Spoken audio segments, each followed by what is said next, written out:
compartir una, yo hablando de Biblia, si no tengo la mía. Pastor Loreto, por favor. Si no, aquí también en el proyector vamos a estar pasando, gracias pastor, los versículos. Y sabe, por gracia y misericordia de Dios, el Señor me ha permitido un poco más de 15 años predicar su palabra, poder compartir esas revelaciones que el Señor tiene. Y hay diferentes tipos de mensajes, diferentes tipos de enseñanzas. Ahorita no le voy a hablar de términos teológicos, pero hay diferentes tipos de mensajes que cuando uno empieza a perfeccionar sus preparaciones, uno ya discierne qué tipo de mensaje es el que Dios determina dar en determinada situación. Pero uno de los mensajes que más me gusta predicar, porque es un mensaje muy especial, que no tiene que ver solo con estudio, no tiene que ver solo con preparación, sino tiene que ver con revelar lo que está en el corazón de Dios, son las palabras proféticas. Porque un estudio, un mensaje profético no solamente da una enseñanza del día a día, sino que revela el corazón de Dios a las personas. ¿Y qué cree? Hoy Dios ha preparado un mensaje profético para su vida. Por eso usted tiene que estar atento a lo que Dios quiere hablar en esta mañana. ¿Sabe? Muchos de nosotros, los que ya conocemos la palabra, los que ya tenemos un tiempo conociendo el Evangelio, hemos escuchado infinidad de veces esta frase: Dios tiene lo mejor para nosotros. Muchas veces lo hemos escuchado, muchas veces nos lo han dicho, muchas veces nos lo han predicado, muchas veces inclusive nosotros mismos lo hemos declarado: Dios tiene lo mejor para mí. Y sabe, sí es una realidad. Dios tiene lo mejor para usted. Dios quiere lo mejor para usted y para mí. Dios quiere que verdaderamente nosotros podamos experimentar no solamente, hermanos, el hecho de tener una esperanza en un futuro, de decir un día vamos a llegar al cielo, un día vamos a poder ver a Cristo cara a cara, un día vamos a poder disfrutar de esa nueva Jerusalén, sino la esperanza que Dios quiere que tengamos no solamente es para un futuro, sino también para un presente. Y ese presente, ese estilo de vida que nosotros vivamos, esa calidad de vida que nosotros tengamos, tiene que reflejar también la grandeza y la magnificencia de quién es nuestro Dios. Y sabe, es una realidad que Dios quiere verdaderamente que nosotros tengamos lo mejor. Pero también es una realidad que muchas veces lo mejor de Dios a veces no es lo mejor para nosotros. Y a veces luchamos en contra de eso, porque nosotros tenemos nuestra idea de qué es lo mejor para nosotros. Pero sabe, muchas veces eso no es lo mejor para nosotros. Eso muchas veces viene a generar en nosotros mayores dificultades. Lo mejor de Dios no solamente tiene que ver con un estatus, no solamente tiene que ver con una condición. Lo mejor de Dios tiene que ver con lo que produce, lo que Dios nos da en nuestras vidas. Produce esa paz, ese gozo, esa alegría, esa espiritualidad, esa dependencia de Dios. Lo mejor de Dios siempre nos va a acercar más a Él y no nos va a alejar de Él. Por eso lo mejor de Dios muchas veces no concuerda con lo que nosotros pensamos. Y por otro lado, lo mejor de Dios muchas veces tenemos que pelear para conseguirlo. Y eso es lo que precisamente quiero hablarle en esta mañana. Y el mensaje que tengo por hoy para predicarle se llama: toma lo que es tuyo. Tómalo, tómalo. Yo hablaba con mi equipo de liderazgo en la mañana y yo les decía: muchas veces estamos pidiendo a Dios lo que ya es nuestro. ¿Qué es lo que nos falta? Tomarlo, es poseerlo, es creerlo, es apropiarnos de lo que el Señor ya nos entregó. Por eso se llama este mensaje: toma lo que es tuyo. Acompáñenme por favor en su Biblia, Josué capítulo número 6.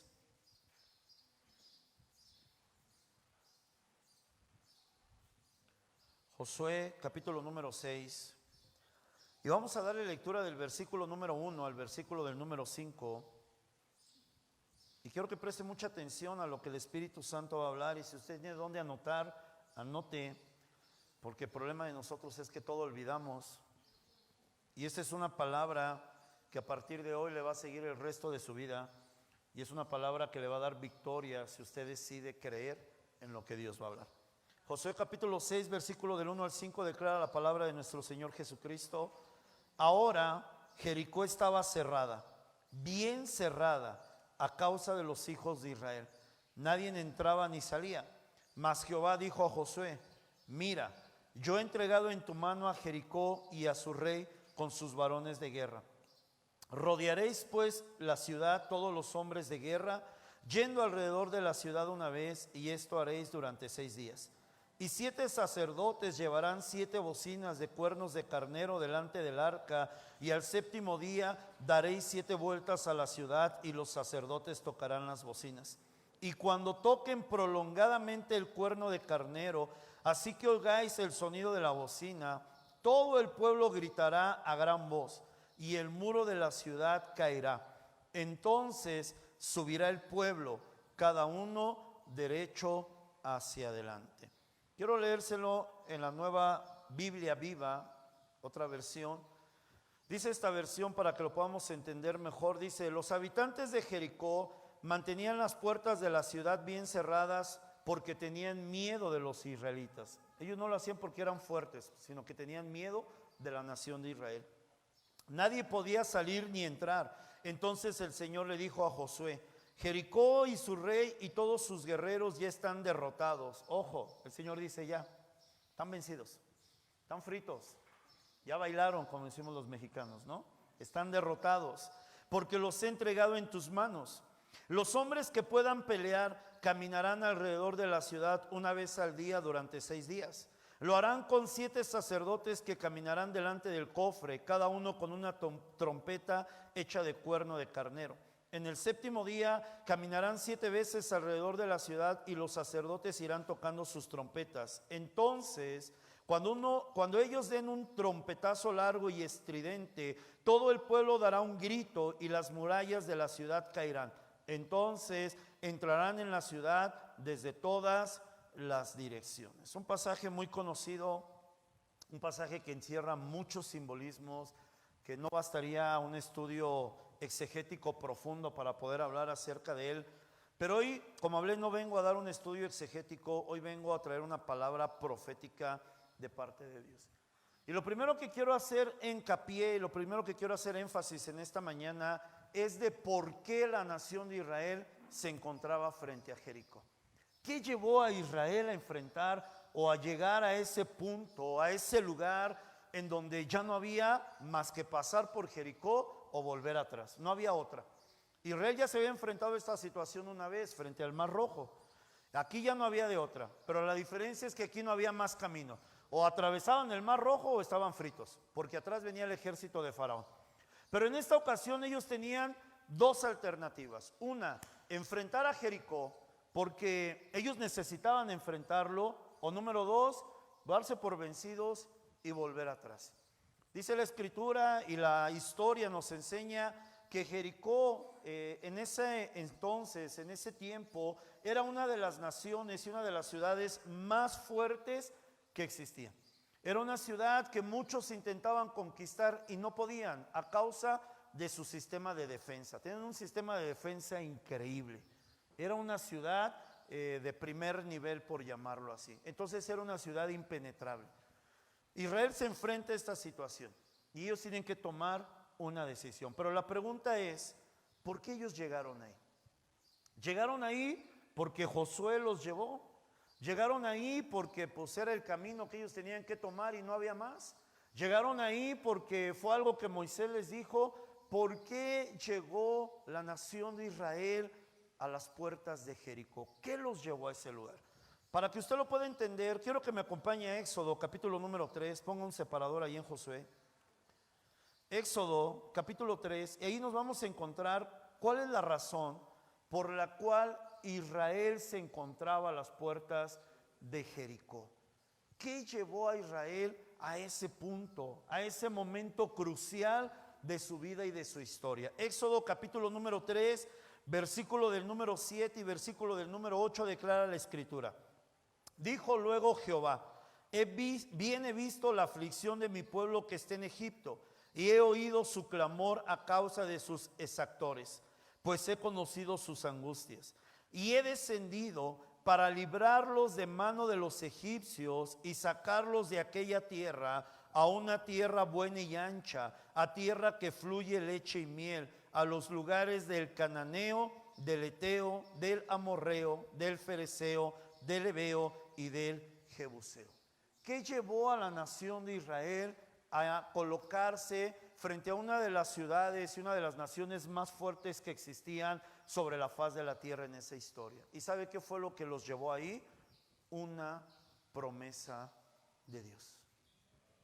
Esto llevó a la nación de Israel a enfrentar a una de las naciones más poderosas que existían en ese tiempo. Una promesa de parte de Dios.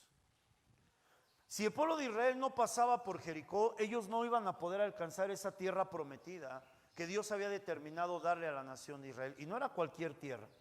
Si usted lee la Biblia, usted va a entender que era una tierra muy fructífera, una tierra muy bendecida, una tierra que producía uvas del tamaño de sandías.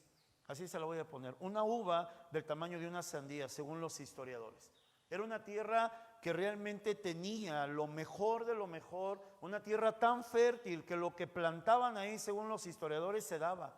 Era una tierra que, según declaran, no tenía un clima establecido. Eran diferentes tipos de climas que producían que esa tierra fuera una tierra tan fructífera.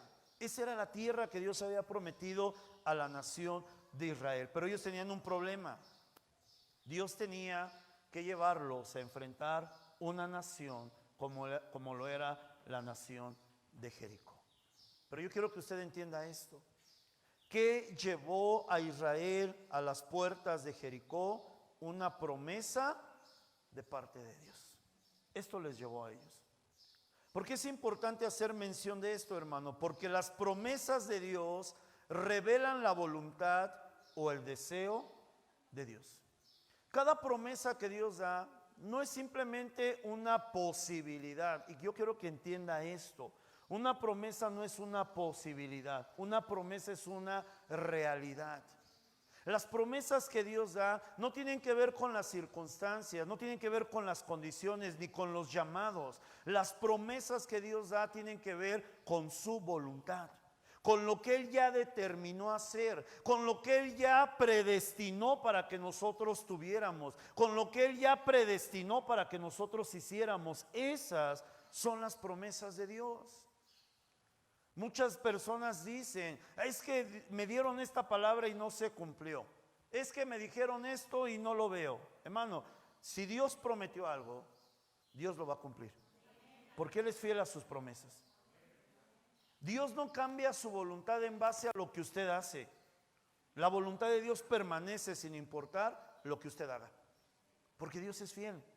Es uno de los atributos de Dios, su fidelidad.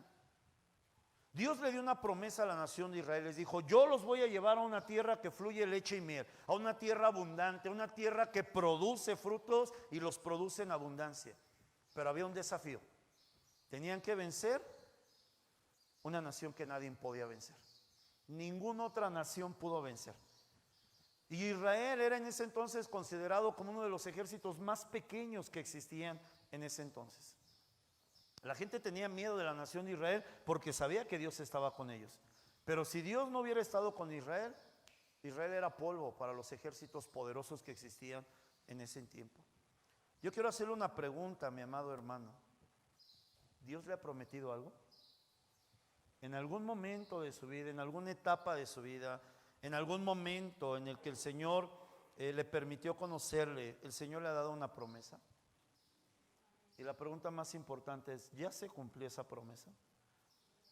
Sabe, a lo largo de mi vida Dios me ha dado muchas promesas. Algunas de ellas hoy no solamente las veo cumplidas, hoy las disfruto. Cuando yo llegué a la palabra, y más aún antes de conocer la palabra, el Señor me prometió que yo iba a predicar su palabra y lo iba a hacer en una medida muy grande. Y sabe, hoy yo veo ese cumplimiento de esa promesa. Hoy lo hago, sé que lo voy a hacer en una mayor dimensión, pero hoy lo estoy haciendo. Pero hay otras promesas que Dios me ha dado que aún no las he visto cumplir. y que tengo que orar y que tengo que pelear y que tengo que poseer para que esas promesas se puedan cumplir en mi vida y en los míos, en mis generaciones, en mi familia, en mi iglesia. Usted tiene que entender algo, hermano. El caminar de un cristiano no está basado en las circunstancias. ¿Sabe cuál es el problema de muchos de nosotros? Y por eso no hemos visto la victoria, porque nos movemos en base a las circunstancias y no nos movemos en base a las promesas de Dios. Israel llegó frente a una nación en base a una promesa, no en base a una circunstancia. Si Israel se hubiera dejado mover por las circunstancias, jamás se presenta delante de las puertas de Jericó. Sabía que no lo iban a poder vencer en sus fuerzas. Pero había una promesa de parte de Dios que los hacía permanecer firmes en la posición y en el lugar a donde Dios los había llevado, porque sabían que Dios siempre iba a cumplir con sus promesas. Si usted ha estado caminando, amado hermano y amada hermana, en base a las circunstancias, déjeme decirle algo, usted está perdiendo la voluntad de Dios. Porque la vida de un cristiano se tiene que caminar en base a las promesas de Dios. No en base a las circunstancias, en base a las promesas. Entonces, si usted ya perdió el camino porque sencillamente olvidó las promesas de Dios, yo le hago una invitación en esta mañana: enderece sus caminos. Vuelva a creer en las promesas de Dios. Recupere esas promesas que inclusive a lo mejor usted ya hasta olvidó, pero que Dios no ha olvidado, porque Dios no olvida sus pactos, Dios no olvida sus promesas. Y usted tiene que llevar su vida y tiene que caminar su vida en base a las promesas de Dios. ¿Por qué, pastor, es necesario hacer esto? Porque si usted camina en base a las promesas de Dios, usted está caminando a su tierra prometida. Pero si usted no camina en base a las promesas de Dios, usted va a la perdición. Usted va a los desiertos. Usted va a los lugares de sombra y de muerte. Dios está con usted, sí, pero ¿qué puede ver usted en esos lugares? ¿Qué puede ver usted en una tierra infértil? Todo lo que planta se seca. ¿Usted puede ver la gloria de Dios ahí? No. Usted puede tener la conciencia de que Dios está con usted, de que Dios está a su lado, pero no puede ver nada de parte de Dios. ¿Por qué? Porque esa tierra no es la tierra que Dios quiere que usted viva. En ese lugar no es el lugar en donde Dios quiere que usted esté. Así como Dios le hizo una promesa a la nación de Israel que los iba a llevar a una tierra que fluye leche y miel, también Dios tiene un pacto y una promesa para con la iglesia. Tiene un pacto y una promesa para usted, que es su hijo, que es su hija. Y esa es la tierra prometida que Dios desea para todos y cada uno de nosotros.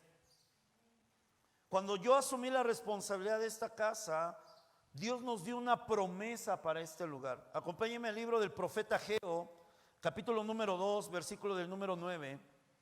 Fue la primer palabra que Dios me dio referente a este lugar. Ageo, capítulo número 2, versículo del número 9.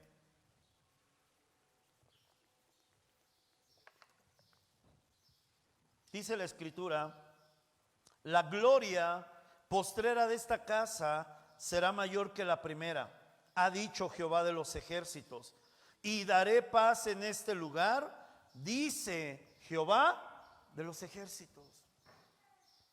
Esa es una promesa, la primer promesa que Dios me dio como pastor de esta casa. El Señor me prometió que la gloria postrera de esta casa iba a ser mayor que la primera.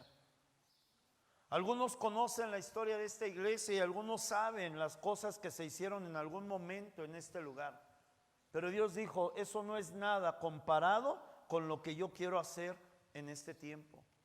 Y sabe, mi caminar como pastor de esta casa, mi visión como pastor de esta casa y mi voluntad como pastor de esta casa es alcanzar esta promesa. Porque yo sé que Dios va a cumplir esta promesa.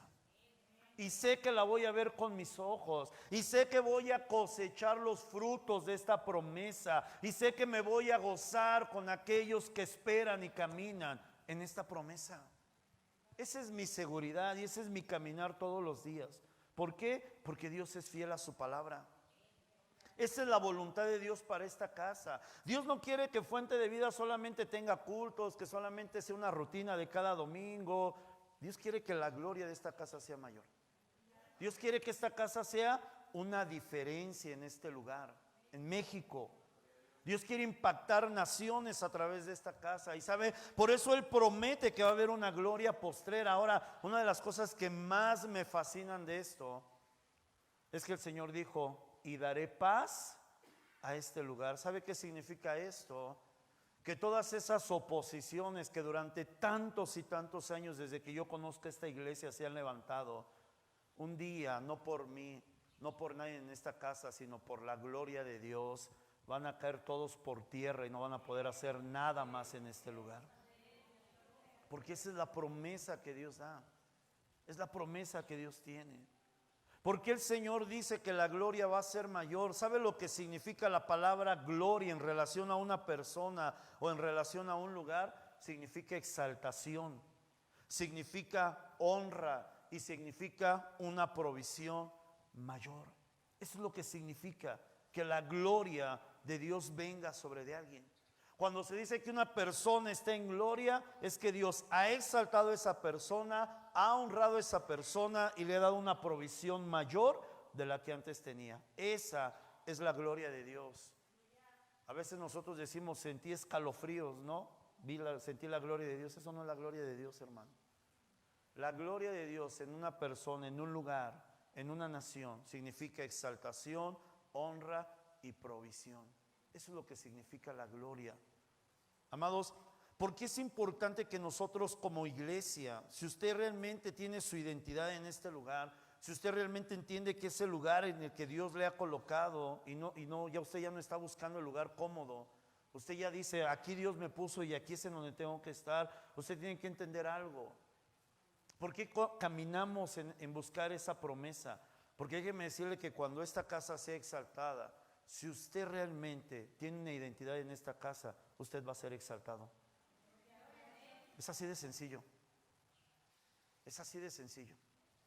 Toda persona que es fiel a Dios, por eso la Escritura dice: si un miembro es exaltado, todo el cuerpo es exaltado juntamente con él. ¿Por qué? Porque cuando Dios llega a un lugar, hermano, esa bendición no se queda en una persona, esa bendición se distribuye. El día que Dios verdaderamente cumpla su promesa, estamos viendo el comienzo. El día que Dios cumpla verdaderamente su promesa, todos los que han sido fieles a este lugar y que han permanecido en este lugar a pesar de las circunstancias, van a ser exaltados por Dios. Y usted se va a dar cuenta de esto. Inmediatamente lo va a notar, lo va a ver. ¿Por qué? Porque Dios sabe retribuir la fidelidad de sus hijos, de aquellos que permanecen fieles. Esta exaltación, amados hermanos, va a ser en todas las áreas de su vida. No solamente en una, no solamente en dos, en todas las áreas de su vida. En todo lo que usted diga: es que hoy, híjoles, aquí no ando mal, aquí necesito ver la gloria de Dios, aquí necesito ver, el favor de Dios. La exaltación viene a cubrir todo lo que somos y todo lo que necesitamos. Por eso es exaltación.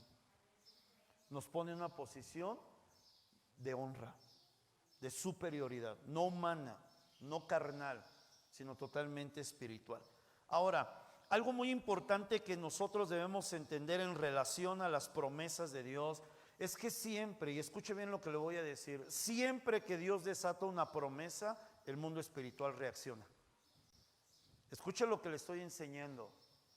Siempre que Dios da una promesa, el mundo espiritual responde, se empieza a mover.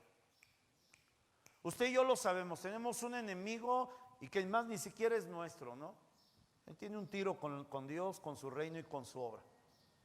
Tenemos un enemigo que constantemente está buscando oponerse al reino de Dios y está buscando estorbar a la voluntad de Dios. ¿Cuál es este enemigo? Satanás.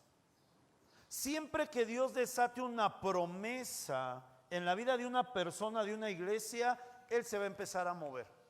¿Mover para qué? Mover para intentar que esta promesa no se cumpla en la vida de las personas. Regrese usted al libro de Josué, capítulo número 1. Josué capítulo número 6, Josué capítulo 6, versículo número 1.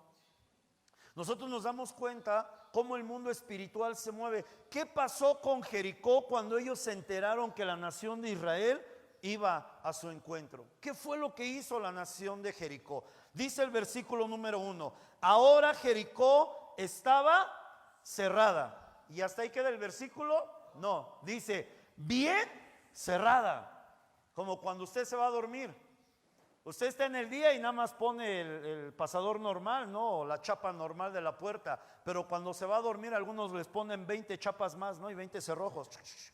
Así estaba Jericó. Jericó no solamente estaba cerrada, estaba bien cerrada. ¿Qué motivó a la nación de Israel, a la nación, perdón, de Jericó a fortalecerse? Jericó ya era una nación poderosa, fuerte. Escucha que vienen los hijos de Dios, la nación de Israel, y dice: no, hay que redoblar esfuerzos. Vamos a poner doble guardia. Y los guardas no van a dormir en todo el día. Y todos los hombres de batalla van a tener a la mano su espada, sus arcos, sus lanzas, sus escudos. Y nadie va a estar perdiendo el tiempo. Todos vamos a estar listos para la batalla. Pero ¿por qué aconteció todo esto? Me gusta mucho lo que dice la versión Nueva Biblia Viva. Dice que Jericó reaccionó así por una cosa. Escuche bien lo que le voy a decir. Porque ellos le tenían miedo a la nación de Israel. ¿Por qué ellos reforzaron? Porque le tenían miedo a la nación de Israel. Hermano, ¿usted le ha tenido miedo al diablo? Déjeme decirle algo: si usted le ha tenido miedo, usted no entiende la Biblia. ¿Por qué él tiene miedo de usted? Usted no tiene que tener miedo de él. Él le tiene miedo a los hijos de Dios. Siempre que Dios desata una promesa, amados hermanos, el mundo espiritual va a reaccionar. Usted y yo hoy enfrentamos a Jericó, ¿sabía esto? ¿Quién es Jericó para nosotros? El reino de las tinieblas. La escritura nos enseña que existen tres cielos: el primer cielo, que es el natural, donde nosotros vemos el cielo, las nubes, el sol, el universo; el segundo cielo, que es el mundo espiritual, en donde se desata la lucha, donde está la guerra; y el tercer cielo, donde está la gloria de Dios, donde está el trono de Dios. Entre nuestro cielo y el cielo de Dios hay una Jericó. ¿Y sabe cómo se llama ese Jericó? El reino de las tinieblas. Y es ese reino que muchas veces se opone, que muchas veces pone resistencia y desata el mayor número de ataques posibles en contra de una persona, en contra de una familia, en contra de un ministerio, de una iglesia, a causa de que Dios ha determinado desatar una promesa que viene de su corazón. Por eso usted tiene que entender que cuando Dios desata una promesa, en vez de decir: ay, Dios me habló, el Señor me prometió, usted tiene que estar listo para la batalla. ¿Por qué? Porque Jericó se va a levantar para impedir que usted alcance la promesa que Dios le dio. Y por eso muchas veces decimos: es que Dios no prometió, es que no fue cierto, es que me emocioné y Dios no hizo. Hermano, usted tiene que entender: el mundo espiritual responde a las promesas de Dios. Y hay que vencer esas batallas, hay que pelear esas batallas. Cuando la iglesia de Jesucristo empieza a buscar las promesas de Dios, nos vamos a colocar en la misma situación en la que se encontró la nación de Israel. ¿Cuál fue esta situación? Nos vamos a colocar en un enfrentamiento directo con las tinieblas, ¿eh? Directo, ya no va a ser así como que va a mandar a los chalanes, ¿no? Va a ser un ataque directo. Por eso algunas veces, ¿no? Y la misma escritura lo dice, ¿no? Que no nos tenemos que sorprender del fuego que viene. Dice: ¿por qué se sorprenden? Cada vez que un hijo de Dios decide caminar en la voluntad de Dios, decide alcanzar las promesas de Dios, el enemigo se va a levantar con fuerza en contra de esa persona. El enemigo no se va a levantar en contra de los que vienen a la iglesia, no lo va a hacer. No se va a levantar en contra de los que leen la Biblia una vez a la semana, no lo va a hacer. No se va a levantar en aquellos que solamente agarran la Biblia cuando vienen a la congregación, no lo va a hacer. ¿En contra de quién se va a levantar Satanás? En contra de aquellos que han decidido hacer la voluntad de Dios, alcanzar las promesas de Dios para su vida. Contra esto se va a levantar con fuerza. Y no solamente va a intentar hacerles daño, el propósito de Satanás es destruirlo. ¿Por qué? Porque cuando el enemigo logra destruir a una persona, escuche bien lo que le voy a decir, por eso usted no puede volver atrás, y no puede ser débil, y no puede tenerle miedo al diablo, porque siempre que Satanás logre destruir una persona, está destruyendo las promesas de Dios para esa persona. Por eso necesita mantenerse firme. Dios no nos promete a todos lo mismo. Yo tengo consiervos, pastores en esta casa, pero las promesas de Dios son mías para mí. Las promesas que Dios les ha dado a ellos son de ellos.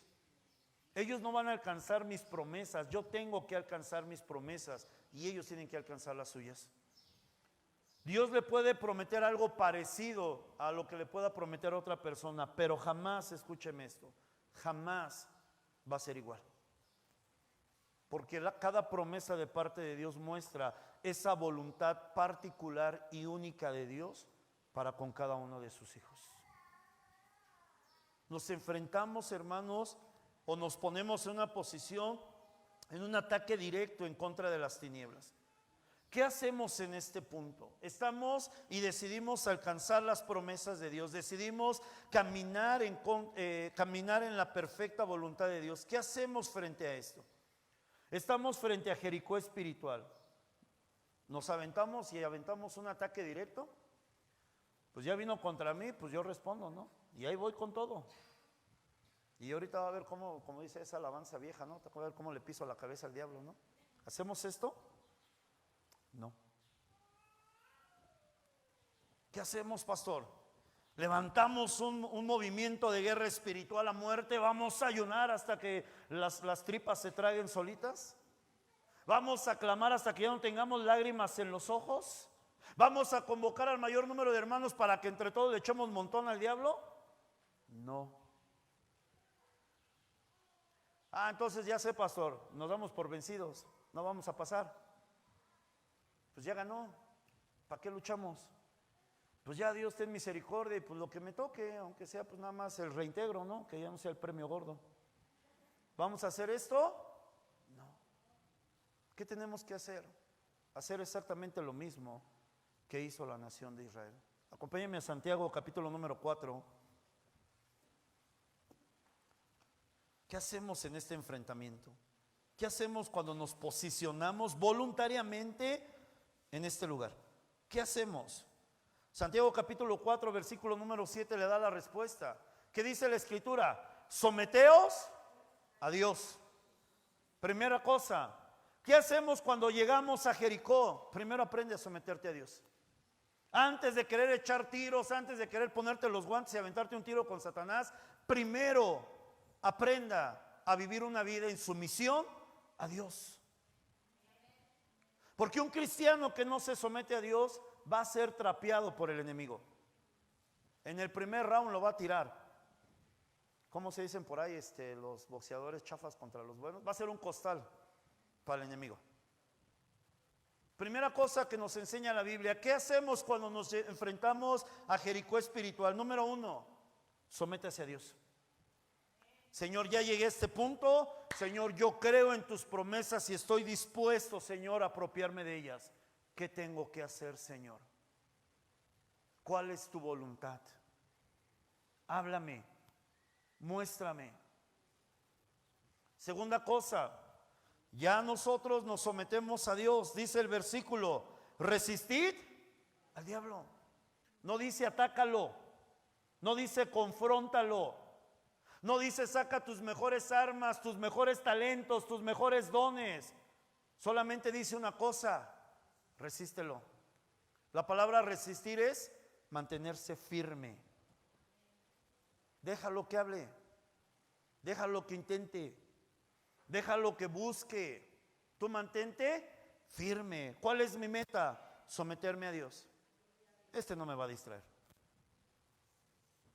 Cuando nosotros entendemos estos principios, entonces la escritura nos da la respuesta. El versículo termina diciendo, ¿qué va a hacer el enemigo? ¿Va a seguir firme? ¿Va a traer más? Dice que va a terminar huyendo. ¿Por qué? Porque el enemigo le tiene miedo a la iglesia de Jesucristo.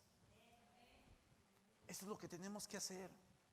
En este punto de nuestras vidas, en este punto es en el cual nosotros tenemos que aprender a ser sensibles a la voz del Espíritu Santo, hermanos. La nación de Israel, el Señor las llevó a la ciudad de Jericó para mostrarles una cosa, mostrarles cuán grande era Dios y no cuán grandes eran ellos. Escuche bien lo que le voy a decir, porque algunos necesitan escuchar esto.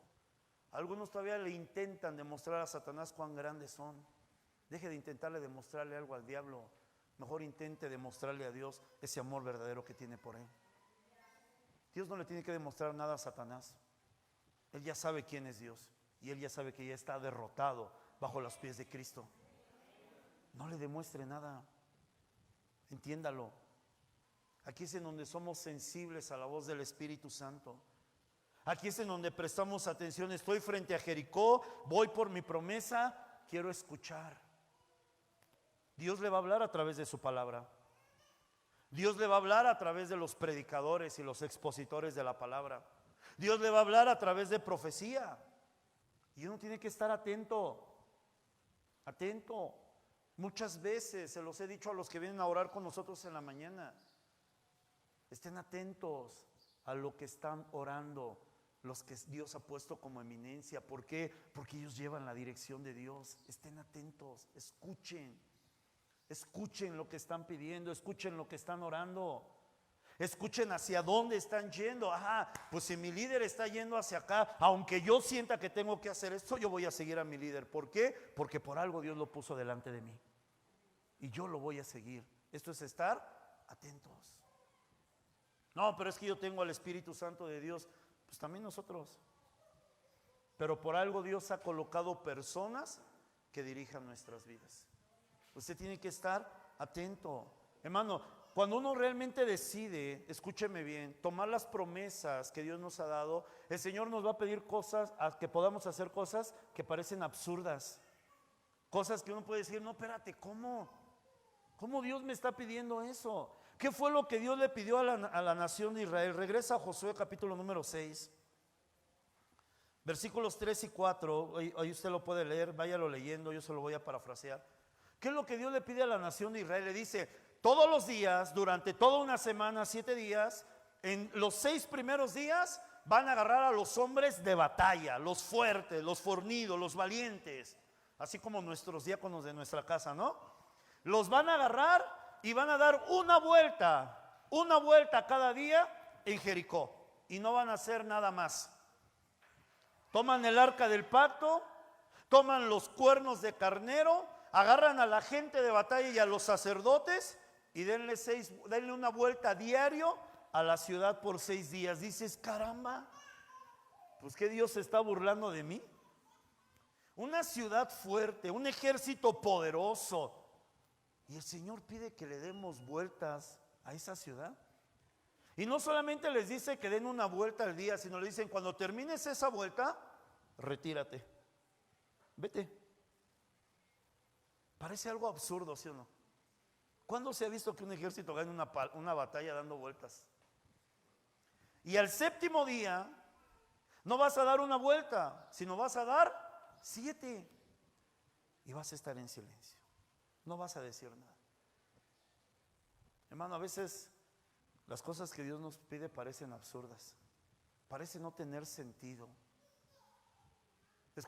Ahí es como dice la Escritura, ¿no? Que a veces nosotros le decimos, pero lo decimos como amuletos, ¿no? Dice la palabra, diga el débil, fuerte soy.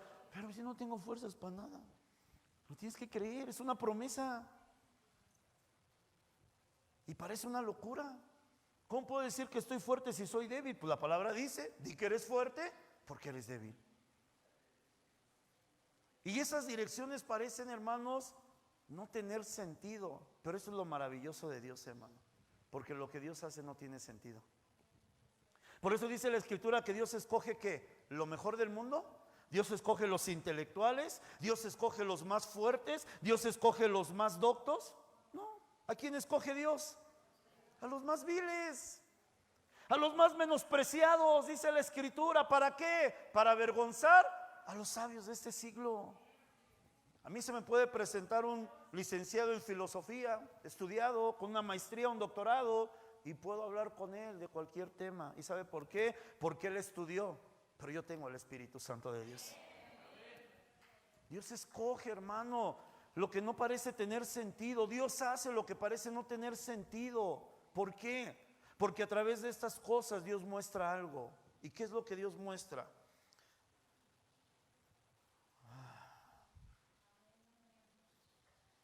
Lo que Dios muestra es la soberanía de su gloria y la fe de sus hijos. Acompáñenme a Hebreos capítulo 11, versículo 30, estoy casi terminando. Hebreos 11, versículo del número 30. El salón de la fama de la fe. Dice la escritura, versículo 30, por la fe cayeron los muros de Jericó después de rodearlos 7 días. Hermano, si usted decide caminar en las promesas de Dios, Dios lo va a probar. ¿Y sabe cómo Dios lo va a probar? Poniendo en prueba su obediencia. Yo decía esto en la mañana y lo vuelvo a repetir hoy. Hermano, la fe verdadera se manifiesta en obediencia, no en palabras. Quien realmente tiene fe en Cristo, obedece lo que Cristo dice. Sin importar las circunstancias, sin importar los factores, sin importar lo que los demás digan. Hermano, las promesas de Dios siempre tienen que ver con lo mejor que Dios tiene, pero también tiene que ver con lo mejor que produce la tierra. Y en este punto es en el que nosotros debemos aprender a confiar en Dios, aprender a confiar en Dios, permanecer orando por estas promesas, mantenernos sumisos a su voluntad y estar confiados en lo que Él nos pida hacer, va a ser lo mejor que nosotros podamos hacer. ¿Sabe? Yo siempre les he enseñado en esta casa que lo mejor que podemos hacer frente a las situaciones difíciles es orar. Y algunos dicen, pero ¿qué la oración lo resuelve todo? Sí. ¿Sabe por qué? Porque en primer lugar, y escuche bien lo que voy a decir, la oración coloca todas las cosas en el lugar correcto. Si usted no ora, usted no sabe ni siquiera dónde anda y usted no entiende lo que está viviendo. La oración coloca las cosas en un lugar correcto. Coloca mis pensamientos en lo correcto, mis emociones en lo correcto y mi voluntad en lo correcto. Para eso es la oración. La oración no es para hacerle manita de puerco a Dios y que Él haga lo que nosotros querramos. La oración coloca todas las cosas en el lugar correcto. ¿Alguna vez usted se ha cansado de orar, hermano? ¿Alguna vez usted ha dicho, no, ya oré mucho y Dios no me responde? Yo ya pedí por esto y parece que Dios no me escucha. Es que llevo tantos años, pastor, orando y parece que las cosas no cambian. Aquí le voy a decir algo de parte de Dios. ¿Usted está orando por desesperación o está orando por convicción? Usted puede orar, pero hacerlo por desesperación. Ya no aguanto, ya no puedo, ya no quiero, esto es tan difícil, ¿hasta cuándo? Eso es desesperación, hermano. Es como cuando una persona se está ahogando. Va a patalear y va a manotear y va a hacer lo que pueda para intentar sobrevivir. Eso es desesperación. La base de la oración de los hijos de Dios no es desesperación. La base de la oración de los hijos de Dios es convicción. Sé lo que Dios va a hacer. ¿Sabe por qué nos cansamos de orar? Porque no hay convicción. Hay desesperación. Hoy usted tiene que dejar la desesperación a un lado y empezar a orar por convicción. Señor, yo creo en lo que tú has dicho. La oración de fe es una declaración de confianza y no un reporte fatalista, hermano. ¿Se acuerda de Elías? Cuando el Señor va y le dice, Elías, ¿qué haces aquí? ¿No? Y él le pasa el reporte fatalista, Señor, mataron a todas tus profetas, a mí me quieren matar, tú no haces nada, la nación está corrompida. Ahí está el reporte fatalista.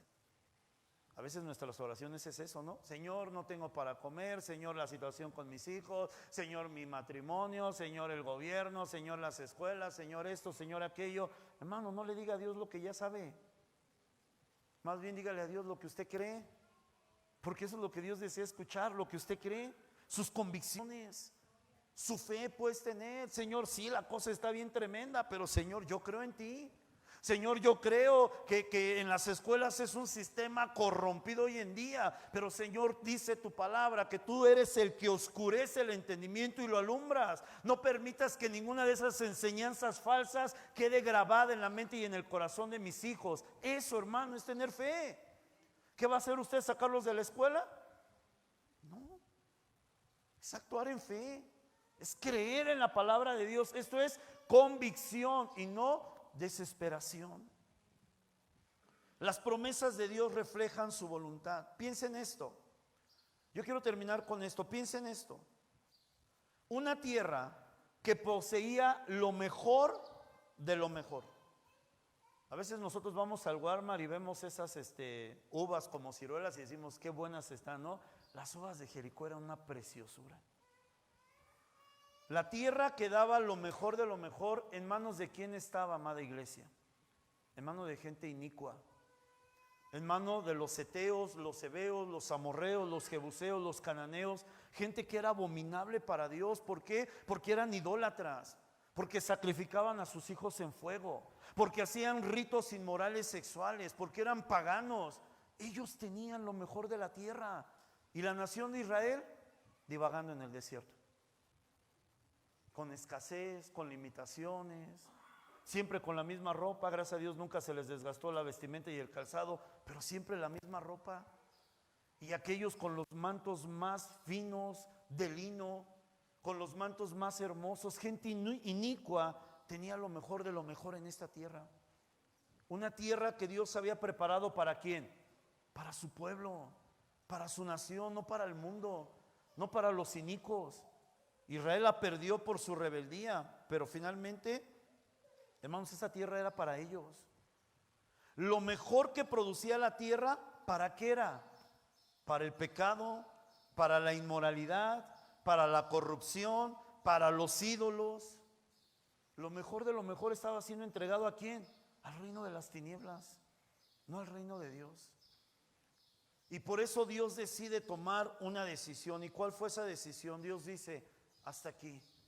Lo mejor de la tierra no era para Israel, lo mejor de la tierra era para la gloria de Dios. Dios decide hacer esto. Amados, el día jueves, si no me falla la memoria, vi un acontecimiento, no, inclusive ni siquiera lo platiqué con mi esposa, pero vi un acontecimiento que me enojó y yo llegué con Dios y le dije: Señor, ¿hasta cuándo? Y sabe, yo ese día le dije algo al Señor y lo anoté aquí. Le dije: Señor, estoy cansado, y se lo dije, porque Dios no se enoja cuando nosotros somos transparentes. Le dije: Señor, estoy cansado de ver cómo la gente del mundo posee lo mejor de la tierra. Estoy cansado, Señor, de cómo utilizan los negocios para perdición. Estoy cansado de darme cuenta cómo utilizan los recursos para el pecado y consagran todo eso a sus ídolos. Estoy cansado de que la gente del mundo utilice lo mejor de la tierra para corromperla.